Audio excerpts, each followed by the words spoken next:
₹350 को बेडमा 2900 असुली धर्मशालाभित्रै भाडाका 9वटा कार्यालय। एसी खारेज गर्ने निर्देशन गलत निष्कर्षसहित मन्त्रालयलाई पत्र। काष्ठमण्डप विवाद गोरखनाथको मूर्तिबारे बुझ्न हनुमान ढोका पुगे ज्ञानेन्द्र साई। स्थायी राजधानी जनकपुर कायम भएसँगै वीरगञ्जमा मुख्यमन्त्री लालबाबु राउतको पुतला दहन। कोरोना संक्रमण तीव्र, स्वास्थ्य मापदण्ड सुन्ने। उदयपुरमा फारम भरेको भोलिपल्ट सवारी लाइसेन्सको पालो। मास्क लगाउन अटेरी गर्नेलाई ठाउँको ठाउँ कारबाही गर्छु, सिडिओ शर्माको भनाई। गण्डकी प्रदेशमा सार्वजनिक यातायातको भाडा बढ्यो। बेजिङ शीतकालीन ओलम्पिक, आम नागरिकले टिकट नपाउने। सुदूरपश्चिममा हुँदैन ओमिक्रोन परीक्षण। काठमाडौँबाट हप्तौं लाग्छ रिपोर्ट आउन। पश्चिमी अफगानिस्तानमा शक्तिशाली भूकम्प, कम्तीमा 26 जनाको मृत्यु। 145 कृषकलाई 81 लाख अनुदान। गाईका समीक्षा अधिकारीको यस्तो कडा चेतावनी कसलाई? पशुपति धर्मशाला बतास समूहलाई दिने सम्झौता रद्द गर्न सिफारिस। मेस्सीलाई उछिन्दै लेवान्डोस्की बने फिफा वर्ष खेलाडी। प्रहरीमा अब 8 वर्षमै प्रमोसन हुने। मन्त्री आलेको सचिवालयका थप 2 जनामा पनि कोरोना देखियो। 5 देखि 11 वर्षका बालबालिकालाई पनि कोरोना विरुद्धको खोप दिने तयारी। आज काठमाडौँ सहित पहाडी भेगमा वर्षाको सम्भावना। के छ 24 घण्टे चेतावनीमा? अस्ट्रेलियामा कोभिडबाट एकै दिन 76 जनाको मृत्यु। अहिले लाइसेन्सको फारम भर्दा 3 वर्षपछि परीक्षा। काष्ठमण्डपमा मूर्ति राख्ने काम तत्काल रोक्न सर्वोच्चको आदेश। गौतम बुद्ध विमानस्थलमा नेपाल एयरलाइन्सको एयरबस जहाजबाट परीक्षण उडान गरिने। सिमीकोट विमानस्थलमा हेल्थ डेस्क र होल्डिङ सेन्टर स्थापना। सी जिनपिङको चेतावनी, विश्वव्यापी भिडन्तको नतिजा भीषण हुने लगायतका आज दिनभरका महत्त्वपूर्ण समाचारहरू आजको यस भिडियोमा। दर्शकवृन्द नमस्कार। युट्युब च्यानल इन्फो खबरको समाचार बुलेटिनमा तपाईलाई हार्दिक स्वागत छ। आज पनि केही महत्त्वपूर्ण दिनभरका काम लाग्ने समाचारको साथमा म सन्तोष कठायत उपस्थित भइसकेको छु। पुरा समाचार अत्यन्तै धेरै महत्त्वपूर्ण भएकाले अन्तिम समय हेर्नुहोला र समाचारलाई लाइक गर्न, कमेन्ट गर्न, त्यसैगरी साथीभाइमा सेयर गर्न नबिर्सिनुहोला। साथै हाम्रो समाचारलाई कुन ठाउँ, कुन जिल्ला र कुन देशबाट यति बेला प्रत्यक्ष रूपमा हेरिरहनु भएको छ कमेन्टमा जानकारी गराउनुहोला। र हाम्रो समाचारलाई पहिलोपटक हेर्दै हुनुहुन्छ भने फर्स्ट टाइम लेखेर जानकारी गराउनुहोला र रेगुलर हेर्नुहुन्छ भने रेगुलर लेखी कमेन्टमा जानकारी गराउनुहोला। सदैव ताजा र सत्य समाचार हेर्नको लागि हाम्रो युट्युब च्यानल इन्फो खबरलाई सब्स्क्राइब गर्नुहोला। समाचारको सुरुमा मास्क नलगाए कारबाहीको प्रसङ्ग। भक्तपुरकी प्रमुख जिल्ला अधिकारी रुद्रादेवी शर्माले मास्क लगाउन अटेरी गर्नेलाई ठाउँको ठाउँ कारबाही गरिने चेतावनी दिएकी छन्। नेपाली रेडियो नेटवर्क एनआरएनको कार्यक्रममा नेपाली बहसका लागि पत्रकार ऋषि धमलासँग कुराकानी गर्दै सिडिओ शर्माले भनिन्, हामी अहिले जिङ्गल बजाएर वृद्ध अशक्तहरूलाई मास्क बाँडिरहेका छौँ। सकेसम्म स्वतस्फूर्त रूपमा मास्क लगाउने गरी सकारात्मक बाटोबाटै काम गरिरहेका छौँ। अब मोटरसाइकल गाडी चल्ने बुझेर पनि नबुझे जस्तो गरी मास्क नलगाई अटेरी गर्नेहरूलाई ठाउँको ठाउँ कारबाहीमा पर्ने चेतावनी दिएकी छन्। त्यसको नतिजा तपाईँले अब केही दिनमा हेर्न सक्नुहुनेछ उनले भनेकी छन्। त्यसैगरी अब ज्ञानेन्द्र साईको प्रसङ्ग। सामाजिक अभियन्ता ज्ञानेन्द्र साई हनुमान ढोका स्थित हनुमान ढोका दरबार हेरचाह अड्डामा पुगेका छन्। सोमबार काष्ठमण्डपको गोरखनाथ मूर्ति परिवर्तन गरिएको र 4 गणेश बेबारिसे अवस्थामा राखिएको भन्ने बारेमा बुझ्नका लागि अभियन्ता साई त्यहाँ पुगेका हुन्। मूर्तिको बारेमा जानकारी गराउँदै हेरचाह अड्डाले काष्ठमण्डप पुनर्निर्माणको नयाँ क्रममा नयाँ मूर्ति राखिएको र त्यसमा 2 मत नभएको जनाएको छ। हेरचाह अड्डाले भनेको छ, पुरातत्व विभागबाट कुनै पनि आयोजना सञ्चालन गर्नका लागि परियोजना प्रमुख छुट्याइएको हुन्छ। हेरचाह अड्डासँग जानकारी लिइसकेपछि अभियन्ता साईको टोलीले मूर्तिहरूको अवलोकन गर्नुका साथै त्यहाँ सुरक्षित राखिएको राजा महेन्द्रलाई बम हानिएको गाडीको समेत अवलोकन गरेको थियो। अवलोकनका क्रममा अभियन्ता ज्ञानेन्द्र साई र उक्त मूर्तिहरू बहुमूल्य रहेको र अझै सुरक्षित गरेर राख्नुपर्ने बताएका छन्। त्यसैगरी अब अर्को समाचार। राष्ट्रिय परीक्षा बोर्डले संसदको शिक्षा र स्वास्थ्य समितिले एसी खारेज गर्न दिएको निर्देशन गलत भएको निष्कर्षसहित मन्त्रालयलाई पत्र पठाएको छ। मन्त्रालयले परीक्षा सम्बन्धी राय पेश गर्न बोर्डलाई पत्र पठाएपछि केही दिन अघि बसेको बोर्ड पदाधिकारीहरूको बैठकले शिक्षा ऐनमा उल्लेख भएको विषयलाई हचुवाको भरमा खारेज गर भन्नु गलत भएको निष्कर्षसहित पत्र पठाएको हो। बोर्डका एक अधिकारीका अनुसार बोर्डले एसी परीक्षा खारेज गर्न उचित नहुने धारणा पेश गर्दै यो वर्षको एसी परीक्षा केन्द्र स्तरबाटै सञ्चालन गर्ने र अर्को वर्ष स्थानीय सरकारको सहयोगमा प्रदेश परीक्षा बोर्डसँग समन्वय गरी प्रमाणीकरण गर्ने गरी पत्र पठाएको छ। त्यसै गरी अब अर्को प्रसङ्ग प्रदेश नम्बर 2 को स्थायी राजधानी जनकपुर कायम भएसँगै वीरगञ्जमा मुख्यमन्त्रीको पुतला दहन गरिएको छ। वीरगञ्जका स्थानीय युवाहरूले मुख्यमन्त्री लालबाबु राउत मुर्दाबाद, मुख्यमन्त्री चोर जिल्ला छोड, मुख्यमन्त्री चाहिँदैन, वीरगञ्जलाई बेच्न पाइँदैन लगायतका नारा लगाउँदै मुख्यमन्त्री लालबाबु राउतको पुतला दहन गरेका हुन्। वीरगञ्जको घण्टाघर स्थितबाट निकालिएको विरोध र्याली नगर परिक्रमा गर्दै घण्टाघरमा पुगेर मुख्यमन्त्रीको पुतला दहन गरेको थियो। मुख्यमन्त्री राउतले वीरगञ्ज विरुद्ध षड्यन्त्र गरेर जनकपुरलाई प्रदेशको राजधानी बनाएको आरोप लगाउँदै स्थानीय युवाहरूले उनी विरुद्ध नाराबाजी गरेको थिए। त्यसै गरी अब अर्को समाचार गण्डकी प्रदेश सरकारले सार्वजनिक यातायातको भाडा समायोजन गरेको छ। सोमबार बसेको मन्त्री परिषद बैठकले प्रदेशमा सञ्चालन हुने सार्वजनिक सवारीमा भाडा सिफारिस समितिको प्रतिवेदनका आधारमा भाडा समायोजन गरेको सरकारका प्रवक्ता एवं भौतिक पूर्वाधार शहरी विकास तथा यातायात व्यवस्था मन्त्री कुमार खड्गाले जानकारी दिए। प्रदेश सरकारले व्यवसायीको चलको असन्तुष्टिलाई सम्बोधन गर्दै गण्डकी प्रदेशभित्र सञ्चालन हुने सार्वजनिक बस, ट्रक, ट्याक्सी लगायतका साधनको भाडादर समायोजन गरिएको छ। त्यसै गरी अब अर्को समाचार चीनको बेइजिङमा फेब्रुअरीमा हुन गइरहेको शीतकालीन ओलम्पिकमा आम नागरिकले टिकट नपाउने भएका छन्। चीनिया राजधानी सहर बेइजिङको कोभिड-19 नियन्त्रणको नीति अनुसार आम नागरिकलाई शीतकालीन ओलम्पिकको लागि टिकट नदिइने आयोजकहरूले बताएका छन्। यसअघि नै आयोजकहरूले कुनै पनि अन्तर्राष्ट्रिय दर्शकहरूलाई खेल हेर्न अनुमति नदिइने बताइसकेको थियो। यद्यपि घरेलु दर्शकले भने खेल हेर्न पाउने आयोजकले बताएको थियो। अब भने आमन्त्रित दर्शकको समूहलाई मात्र टिकट दिइने आयोजकले बताएको छ। त्यसै गरी अब लाइसेन्सको प्रसङ्ग देशको विभिन्न ठाउँमा सवारी अनुमति पत्रका लागि अनलाइन फारम भर्दा परीक्षाका लागि महिनौं समय लाग्ने गरेकोमा उदयपुरमा भने 4 पाङ्ग्रे सवारी साधन र स्कुटरको भोलि पल्टनै पालो आउने गरेको छ। उदयपुर स्थित यातायात व्यवस्था सेवा कार्यालय गाईघाटमा साना 4 पाङ्ग्रे सवारी साधन र स्कुटरको सवारी अनुमति पत्र अनलाइन फारम भरेको भोलि पल्टनी परीक्षा हुने गरेको कार्यालयका प्रमुख सुवास कार्कीले बताएका छन्। यहाँ सेवा भर्खरै सुरु भएकाले कतिपयले थाहा नपाएर अनलाइन फारम भर्नेको चाप कम रहेको छ, जसका कारण छिटो पालो आएको उनले बताए। संख्यात्मक रूपमा मोटरसाइकलका लागि फारम भर्नेको संख्या पनि बढिरहेकाले 2 महिनासम्म लाग्ने गरेको बताइएको छ। त्यसै गरी अब अर्को समाचार पश्चिमी अफगानिस्तानमा शक्तिशाली भूकम्पको धक्का महसुस गरिएको छ। अधिकारीहरूले दिएको जानकारी अनुसार सोमबार कार्डिस बार्ड-घिस प्रान्तको कार्डिस जिल्लामा भूकम्पको कारण घर भत्किँदा कम्तीमा 26 जनाको ज्यान गएको छ।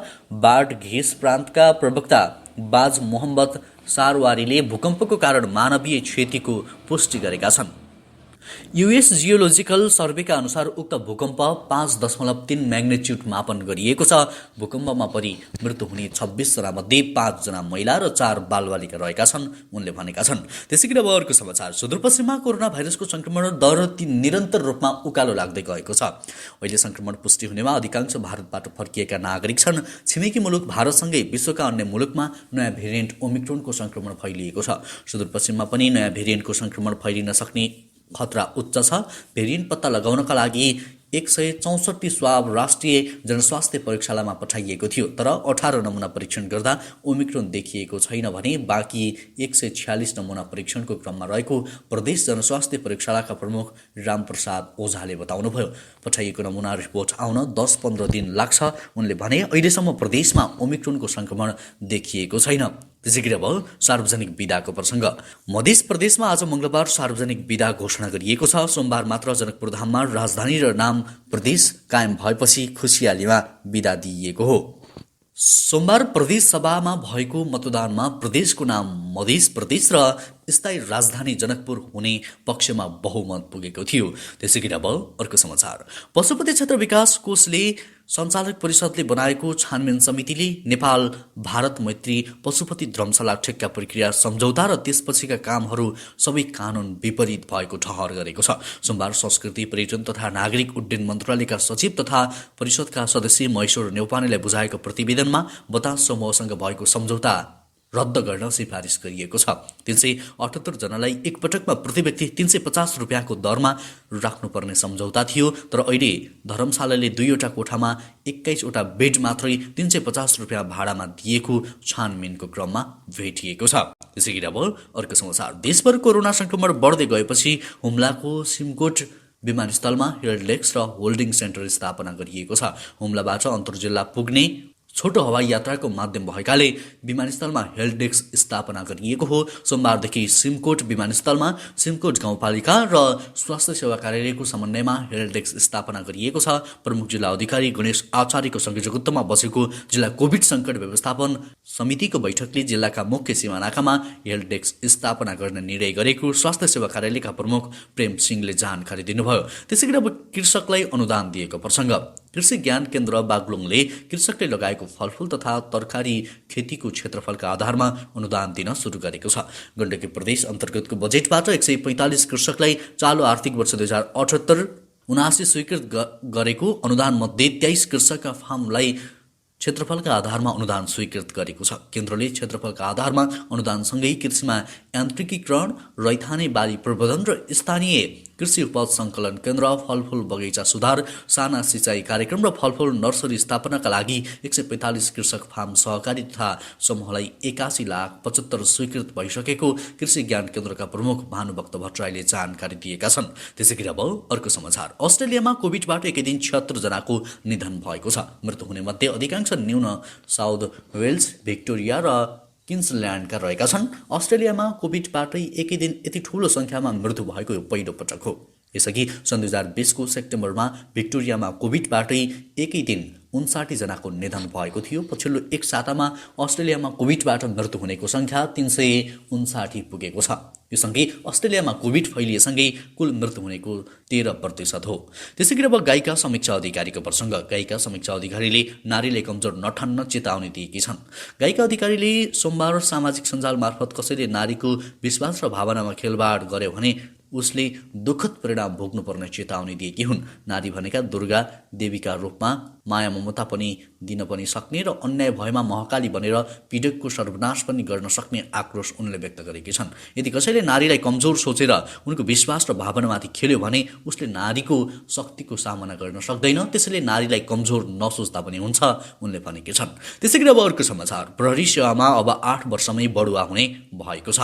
सेवा प्रवेश गरेको 12 वर्षसम्म प्रमोसन नहुने व्यवस्था हटाउँदै सरकारले 8 वर्षमै बढुवा हुने गरी प्रहरी नियमावली संशोधन गरेको हो। मन्त्री परिषदले प्रहरी नियमावली 2051-2071लाई संशोधन गरेर बढुवाको लागि 12 वर्ष भन्ने शब्दको सट्टा 8 वर्ष भन्ने शब्द राख्ने निर्णय गरेको छ। यो निर्णय सोमबार राजपत्रमा प्रकाशित गरिएको छ। यो सँगसँगै प्रहरीमा थप गरिएका 9 पदमा बढुवा गर्ने बाटो पनि खुलेको छ। नियमावली संशोधन गर्दै नेपाल प्रहरीमा सहायक हवलदार, वरिष्ठ हवलदार र प्रहरी वरिष्ठ नायब निरीक्षकको पद पनि थप गरिएको छ। त्यसैगरी अब अर्को समाचार। पशुपति धर्मशाला सञ्चालनका लागि बतास समूहसँग गरिएको सम्झौता खारेज गर्न छानबिन समितिले सिफारिस गरेको छ। धर्मशाला भाडामा लिएर महँगोमा होटल चलाएको भन्दै आलोचना भएपछि संस्कृति पर्यटन तथा नागरिक उड्डयन मन्त्रीको प्रस्तावमा पशुपति क्षेत्र विकास कोषको सञ्चालक समितिले गठन गरेको छानबिन समितिले बतास समूहसँगको सम्झौता खारेज गर्न सिफारिस गरेको हो। छानबिन समितिका संयोजक तथा कोषका कोषाध्यक्ष नारायण सुवेदीले संस्कृति पर्यटन तथा नागरिक उड्डयन मन्त्रालयका सचिव तथा परिषदका सदस्य महेश्वर नेउपानेलाई प्रतिवेदन बुझाएका छन्। त्यसैगरी अब अर्को समाचार। सरकारले 5 देखि 11 वर्ष उमेर समूहका बालबालिकालाई पनि कोरोना विरुद्धको खोप दिने तयारी गरेको छ। सरकारले 12 देखि 17 वर्ष उमेर समूहका किशोर किशोरीहरूलाई यसअघि नै कोभिड विरुद्धको खोप दिइसकेको छ। विश्वका विभिन्न मुलुकले 5 देखि 11 वर्ष उमेर समूहका बालबालिकालाई फाइजरको खोप दिइसकेका छन्। 5 वर्षभन्दा माथिका बालबालिकालाई लगाउने गरी सरकारले खोप खरिदको प्रक्रिया अगाडि बढाएको हो। स्वास्थ्य मन्त्रालयले 5 देखि 11 वर्ष उमेर समूहका बालबालिकालाई 2 मात्रा खोप पुग्ने 80 लाख मात्रा खोप खरिदको प्रस्ताव फाइजर कम्पनीसँग गरेको छ। त्यसैगरी अब अर्को समाचार। चीनका राष्ट्रपति सी जिनपिङले सोमबार दाओस वर्ल्ड इकोनोमिक फोरमको छलफलमा विश्वव्यापी भिडन्तको नतिजा भीषण हुन सक्ने चेतावनी दिएका छन्। कोरोना महामारीका कारण वर्ल्ड इकोनोमिक फोरमको यो बैठक भर्चुअल भइरहेको छ।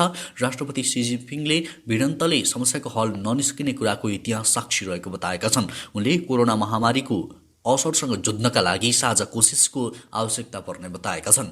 चिनिया राष्ट्रपतिले मानवताका कारण महामारीमाथि जित हासिल गर्न सकिने पनि बताएका हुन्। त्यसैगरी अब वर्षाको सम्भावनाको प्रसङ्ग। हाल देशमा पश्चिमी वायुको सामान्य प्रभाव रहेको मौसम पूर्वानुमान महाशाखाले जनाएको छ, जसका कारण यति बेला प्रदेश नम्बर 1 र मध्य प्रदेश सहित पहाडी जिल्लामा पहाडी भूभागमा आंशिक बदली भएको छ भने तराईका धेरै ठाउँमा हुस्सु कुहिरो लागेको जानकारी महाशाखाद्वारा बिहान 6 बजे जारी मौसम पूर्वानुमान बुलेटिनमा दिइएको छ। बुलेटिनको अनुसार आज दिउँसो पछाडि भेगमा आंशिकदेखि सामान्य बदली रही बाँकी भेगमा आंशिक बदली रहनेछ। देशका पहाडी क्षेत्रका 1-2 स्थानमा हल्का वर्षा हुने सम्भावना छ। देशका उच्च पहाडी तथा हिमाली भेगका केही स्थानहरूमा हल्का हिमपात हुने सम्भावना रहेको छ। त्यसैगरी अब अर्को समाचार। पोल्यान्डका स्ट्राइकर रोबर्ट लेवान्डोस्की सन् 2021 को उत्कृष्ट फिफा वर्ष खेलाडी बनेका छन्। 23 वर्षीय लेवान्डोस्कीले लगातार दोस्रो वर्ष फिफा वर्ष खेलाडीको अवार्ड जितेका हुन्। उनले इजिप्टका मोहम्मद सल्लाह तथा अर्जेन्टिनाका लियोनल मेस्सीलाई पछि पार्दै यो उपाधि जितेका हुन्। सन् 2021 मा लेवान्डोस्कीले समग्रमा 69 गोल गरेका थिए। लेवान्डोस्कीले बुन्डेसलिगामा एकै वर्ष सबैभन्दा धेरै गोल गर्ने कीर्तिमानी राखेका थिए। उनले दिवंगत जेड मुलरले राखेको 49औं गोल कीर्तिमान तोडेका हुन्। हवस् त दर्शकवृन्द, अहिलेलाई केही महत्त्वपूर्ण समाचारको सिलसिला यति नै।